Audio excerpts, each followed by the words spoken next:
Guys, कैसे हो आप सब लोग। आशा करते हैं आप सब लोग अच्छे होंगे। और हम लोग का 21 तारीख तक का करंट अफेयर्स पूरा हो गया था और हम शुरू करेंगे अपना आज का वीडियो जो 22 से लेके 25 तारीख तक का है। तो ये हम लोग का सितंबर का करंट अफेयर्स हम लोग पूरा कर रहे हैं। जिसकी वीडियो कंप्लीट नहीं हुई थी, जो बची हुई रिमेनिंग वीडियो है, वो हम लोग आज के सेशन में कवर करेंगे। सारे क्वेश्चन का कंपाइलेशन एक ही साथ है और आज संडे का दिन है। आशा करते हैं आप लोग के पास इतना तो वक्त होगा कि आप सारा कुछ पढ़ सकें।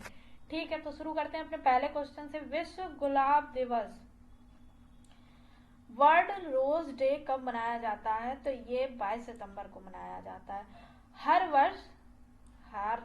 वर्ष 22 सितंबर को मेलिंडा रोज की याद में वर्ल्ड रोज डे यानी विश्व गुलाब दिवस मनाया जाता है। कैंसर रोगियों के कल्याण के लिए कैंसर रोगी कल्याण दिवस इस दिन को मनाया जाता है। मतलब ये दो डेज हैं, एक ये विश्व गुलाब दिवस और कैंसर रोगी कल्याण दिवस, ये दोनों 22 सितंबर को मनाए जाते हैं।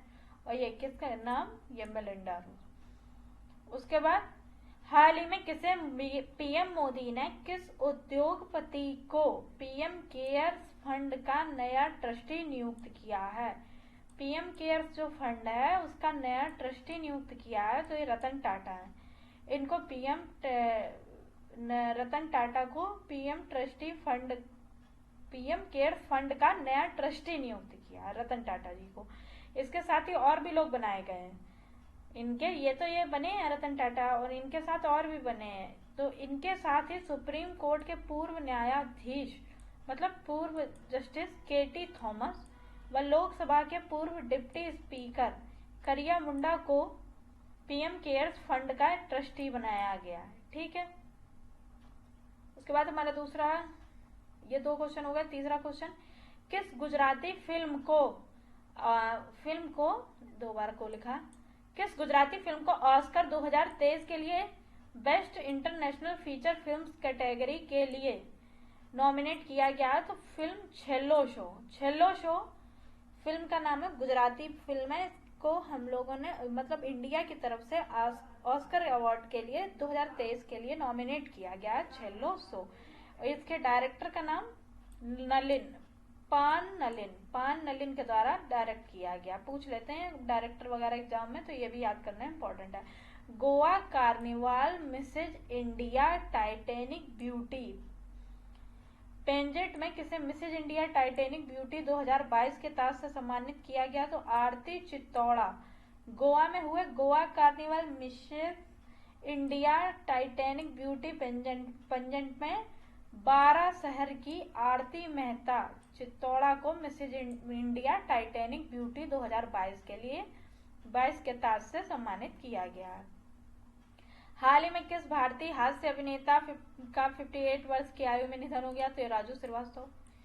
ठीक है, लंबे समय से बीमारी से परेशान थे, इनको सर में चोट लग गई थी, उसकी वजह से तो अब इनका निधन हो गया है। बहुत ही अच्छे कलाकार थे। किस बॉलीवुड अभिनेत्री को स्मिता पाटिल मेमोरियल अवार्ड से सम्मानित किया गया है? तो आलिया भट्ट को।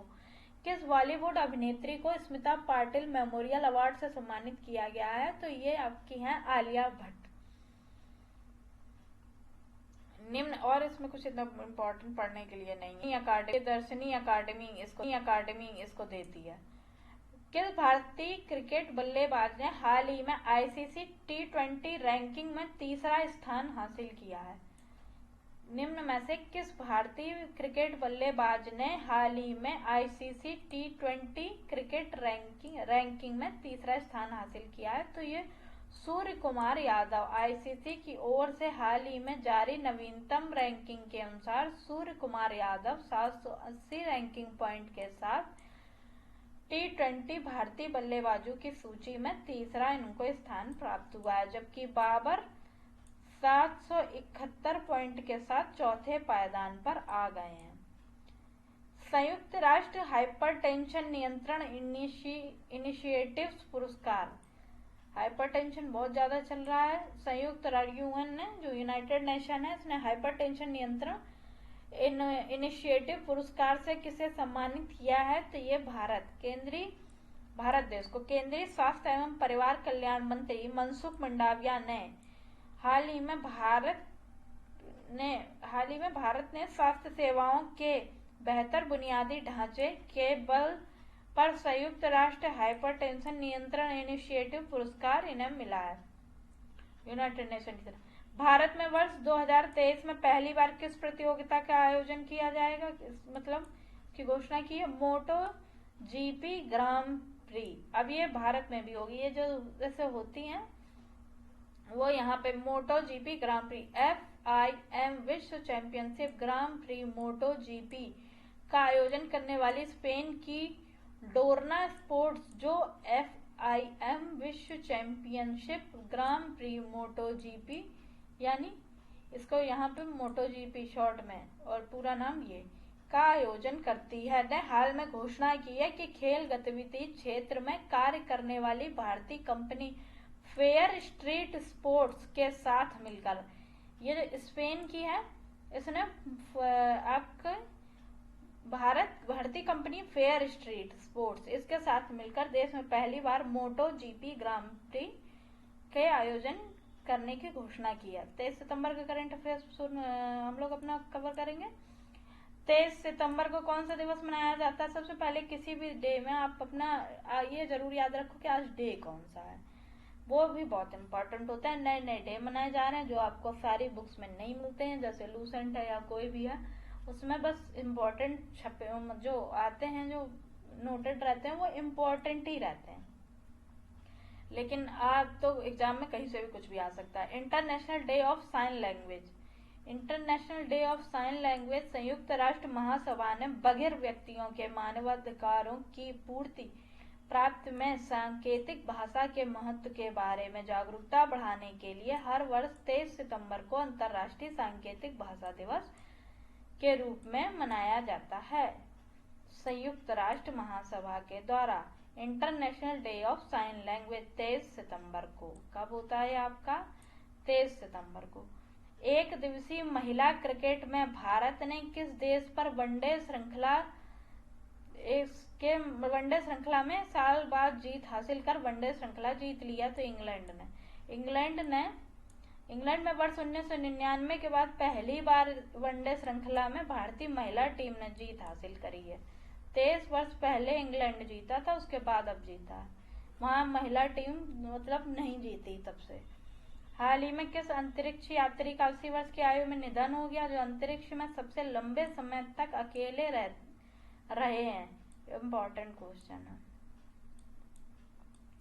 एग्जाम में देखने को आपको जरूर मिलेगा। हाल ही में किस अंतरिक्ष यात्री का 80 वर्ष की आयु में निधन हो गया, जो अंतरिक्ष में सबसे लंबे समय तक अकेले रहे हैं? तो वालेरी पालाकोव। ठीक है, इनका ये अकेले रहने का रिकॉर्ड रखने वाले वालेरी पालाकोव का हाल ही में 80 वर्ष की आयु में निधन हो गया है। ठीक है, 1994 या मतलब 8 जनवरी 1994 को अंतरिक्ष में 437 दिन का इनका रिकॉर्ड है। ये दिन याद कर लेना कितने दिन रहे थे, 437 दिन अंतरिक्ष में रहे हैं, मतलब 1 साल से भी ज्यादा।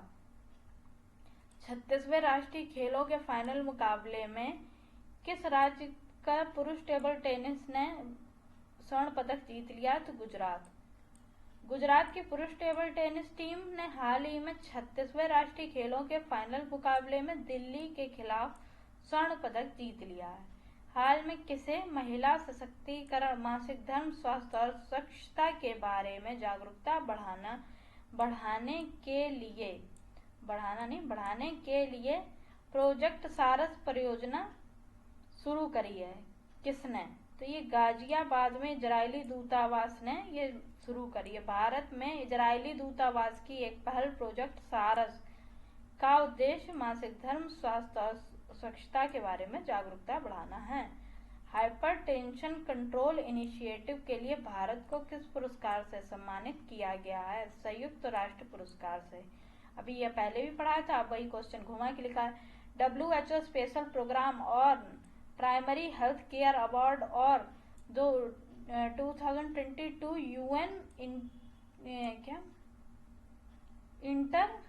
यूएन इंटरजेंसी टास्क फोर्स भारत को इंडिया हाइपरटेंशन कंट्रोल इनिशिएटिव, ये इसकी शॉर्ट फॉर्म है, इसका फुल फॉर्म है, के लिए प्रदान किया गया है। नासा के परसेवरेंस रोवर नासा का जो परसिवरेंस रोवर है ने मंगल ग्रह की सतह से किस पदार्थ की खोज कर ली है? तो ये आपका कार्बनिक पदार्थों की खोज कर ली है। नासा के परसिवरेंस रोवर ने मंगल ग्रह पर हाल ही में एक प्राचीन नदी डेल्टा से कई कार्बनिक रॉक नमूने एकत्र कर लिए हैं। उसके बाद world wizard innovation and mobility limited ने नेपाल की किस कंपनी के साथ हाल ही में एक समझौते पर हस्ताक्षर किया है? तो automobile distributor the Mahavir automobile के साथ इसने world wizard innovation and mobility limited ने नेपाल की ये कंपनी के साथ जिसका नाम है ये automobile distributor the Mahavir automobiles के साथ समझौता किया। नेपाल के automobile distributor the Mahavir automobile के साथ हाल ही में इलेक्ट्रिक दोपहिया वाहनों के ब्रांड जॉय ई बाइक के निर्माता world wizard innovations and mobility limited ने एक समझौते पर हस्ताक्षर किए हैं। 24 सितंबर का हम लोग अपना करंट अफेयर्स पूरा करेंगे। 24 सितंबर को कौन सा दिवस मनाया जाता है? तो blue bird of happiness day 24 सितंबर को मनाया जाता है। कौन सी क्रिकेट टीम एक साल में वनडे, T20 और टेस्ट में 10 विकेट से हारने वाली पहली क्रिकेट टीम बनी है? तो इंग्लैंड 10 विकेट से हारने वाली पहली क्रिकेट टीम बन गई है। महात्मा गांधी जी की जयंती 2 अक्टूबर को कौन से राज्य सरकार, ये मतलब अभी नहीं, 2 अक्टूबर को महात्मा गांधी जी की जयंती होगी तो कौन सी राज्य सरकार मातृभूमि के लिए तेलुगु दैनिक साक्षी का उद्घाटन किया है? तो ये union bank of India. Hyderabad में कौन सी लैब? हैकिंग लैब का। यूनियन बैंक ऑफ इंडिया के प्रबंधन निदेशक और मुख्य कार्यकारी अधिकारी ए मणिमेखलाई ने एथिकल हैकिंग लैब का उद्घाटन कहाँ किया? तो ये आपका हैदराबाद में किया। यहाँ पे हैदराबाद लिखा, हैदराबाद में किया। किस देश ने औपचारिक रूप से शेल, एक प्रकार का अपशिष्ट गैस की फ्रैकिंग से प्रतिबंध हटा दिया है? तो ये आपका ब्रिटेन ने। ब्रिटेन ने हाल में औपचारिक रूप से शेल, एक प्रकार का अपशिष्ट गैस की फ्रैकिंग से प्रतिबंध हटा लिया अब नए तेल एवं गैस लाइसेंसिंग को समर्थन देने की पुष्टि की है। इजराइल और किस देश ने हाल ही में आर्टिफिशियल इंटेलिजेंस का उपयोग करते हुए लाल सागर में संयुक्त नौसेना अभ्यास किया है? इजराइल और किस देश ने आर्टिफिशियल इंटेलिजेंस का उपयोग करते हुए? इजराइल और अमेरिका ने। इजरायली सेना की ओर से हाल ही में एक जानकारी में बताया गया कि दक्षिण इजराइल में एईलेट की खाड़ी में तथाकथित डिजिटल शील्ड अभ्यास में इजरायली नौसेना के मध्य पूर्व में अमेरिकी नौसेना के 5वें बेड़े ने हिस्सा लिया है। किसे हाल ही में अखिल भारतीय आयुर्वेद मतलब एम्स का नए निदेशक चुने गए हैं? तो डॉक्टर एम श्रीनिवास। एम्स के नए आपके निदेशक कौन चुने गए? Doctor M Srinivas. बस इतना याद रखेंगे। 25 सितंबर का करंट अफेयर्स पढ़ेंगे हम लोग। 25 सितंबर को कौन सा दिवस मनाया जाता है? तो अंत्योदय दिवस। अंत्योदय दिवस कब मनाया जाता है? 25 सितंबर को। अंत्योदय दिवस को राष्ट्रीय महत्व वर्ष 2014 को प्रधानमंत्री मोदी जी ने स्वर्गीय पंडित दीनदयाल उपाध्याय के सम्मान में उनकी मतलब अंत्योदय दिवस 2014 से मनाया जा रहा है पंडित दीनदयाल उपाध्याय के सम्मान में। मेक इन इंडिया के तहत टाटा एडवांस डिफेंस सिस्टम द्वारा निम्नलिखित में से किस सिस्टम का परीक्षण पोखरण फील्ड फायरिंग रेंज से किया गया? LLS-50 drone system. Make in India के तहत सरकारी एजेंसी रक्षा अनुसंधान एवं विकास संगठन DRDO और टाटा एडवांस सिस्टम लिमिटेड के विशेषज्ञों की मौजूदगी में हाल ही में टाटा एडवांस डिफेंस सिस्टम द्वारा निर्मित ALS-50 loyalty ammunition drone system का सफल परीक्षण किया गया? किस देश में हाल ही में गेहूं, राई, जौ, मक्का, बाजरा, जई समेत 19 अन्य अनाज निर्यात पर प्रतिबंध लगा दिया है? बेलारूस में। बेलारूस में 19 अनाजों पर के निर्यात पर प्रतिबंध लगा दिया। सरकारी पोर्टल पर जारी की गई सूचना। इस देश ने 6 महीने के लिए अनाज के निर्यात पर प्रतिबंध लगा दिया है। ये इम्पोर्टेंट क्वेश्चन है, ये क्वेश्चन बहुत इम्पोर्टेंट है। ऑस्ट्रेलिया के सिडनी में किस एजेंसी ने हाल ही में दर्द निवारक दवा ट्रामाडोल के सेवन पर प्रतिबंध लगा दिया है? तो किस एजेंसी ने? तो ऑस्ट्रेलिया के सिडनी में विश्व डोपिंग रोधी एजेंसी जो वाडा है ने दर्द निवारक दवा है ट्रामाडोल को 2024 में एथलेटिक के लिए प्रतिबंधों की सूची में शामिल करने का ऐलान कर दिया है। 2024 से इसको कोई इंटेक नहीं कर सकता जो भी एथलीट है। किस क्रिकेट बल्लेबाज ने हाल ही में T20 में सबसे ज्यादा सिक्स लगाने वाले पहले बल्लेबाज बनने की उपाधि हासिल की है? रोहित शर्मा ने। T20 में सबसे अधिक सिक्स लगाने वाले रोहित शर्मा बन गए। ऑस्ट्रेलिया के खिलाफ दूसरे T20 मैच में उन्होंने ये कामयाबी हासिल कर ली है। 1 अक्टूबर 2022 को भारत में 5G सेवाओं की शुरुआत कौन करेगा? तो ये मोदी जी करेंगे। 5G सेवाएं शुरुआत हो रही है 1 अक्टूबर से भारत में, तो मोदी जी इंडिया मोबाइल कांग्रेस में 5G सेवाओं की शुरुआत करेंगे। ये किस देश की लैब ने हाल ही में पहली बार आर्कटिक भेड़ियों की क्लोनिंग करके नया भेड़िया तैयार किया है? ये किस देश की लैब है? आर्कटिक भेड़ियों की क्लोनिंग करके एक नया भेड़िया तैयार कर लिया है। तो चीन स्थित जीन फर्म द्वारा पहली बार एक जंगली आर्कटिक भेड़िया को सफलतापूर्वक क्लोन किया गया। चीनी फर्म सिनोजेन बायोटेक्नोलॉजी ने इस क्लोन जंगली आर्कटिक भेड़िया जिसका नाम माया रखा गया है, बहुत इंपॉर्टेंट है, माया नाम रखा है। जो भेड़िया क्लोन किया गया है उसका नाम रखा गया है माया। किस राज्य के अमृता अस्पताल में देह का पहला फुल आर्म